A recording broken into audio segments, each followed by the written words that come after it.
Last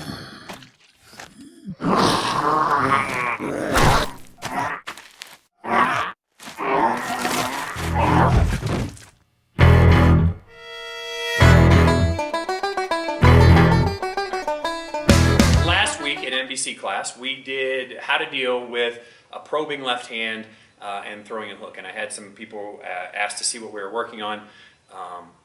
To be totally honest, in the Marshall Blade Concepts distance learning program that you can find, Mike does a much better job explaining it than I will, but I'll just show you a quick little video. And also, All Around Good Mammal and NBC flow instructor Robbie Cook did something on it too. We're going to do a slightly different variation of that. And this would be a quick little video. You're going to need to know two things. You're going to need to know how to get your hands up, and then you're going to need to know cyclical hitting, the cycling that we do in NBC. Okay? And first off, let's take a look at cycling. First thing we're going to do is my hand comes out. This would be to the face or wherever, it doesn't matter. But a straight arm, this hand's going to come down, and I'm either going to high five or hammer fist, whatever you want to do, doesn't really matter. I want to hit with my elbow bent and downward. I'm going to pull through the target down towards my knee as I sink my weight. Now I don't want to sink my weight by sticking my butt out. I want to sink my weight as my shoulder and everything comes forward. All right. Then as soon as I do that, I'm going to hit again. Right. So I go 1, 2, and then this comes back up. 1, 2, come back up like that. And you want to just go really hard, which is fun. All I'm doing is left, rights, and lefts.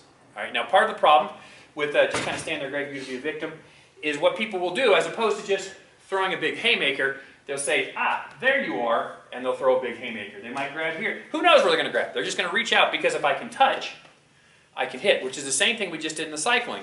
I put my hand on your face, I replace it with a harder hand, right?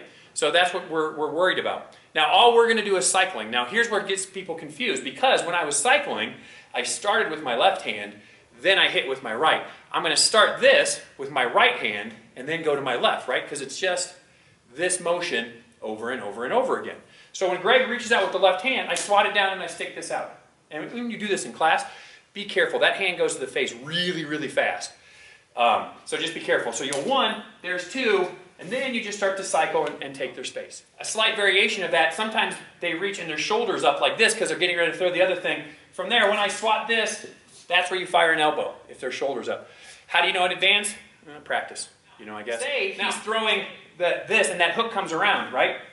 All I'm going to do is what I just did. I'm just going to stick my left hand out, which is the cycling motion. So I go 1, 2, that comes out, right? It gives you an off ramp. You might get hit in the ribs with a forearm, but you won't feel that till the next day. Don't wait for it. Just go 1, 2, wham! There's your hit. Start to take a space. I'm not moving just for the sake of staying in camera.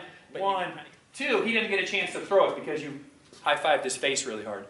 Okay, very easy to do. There's lots of other options that you can get to from this. Hit them a bunch. You might know a bunch of cool techniques to do.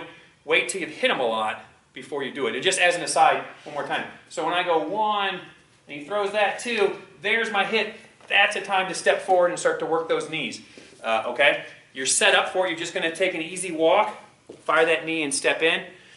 You'll find it works pretty well. Practice that in class. Start off slow. Make sure you get the technique down, and then you can start throwing some full power shots. Hope that helps. Let me know what you think.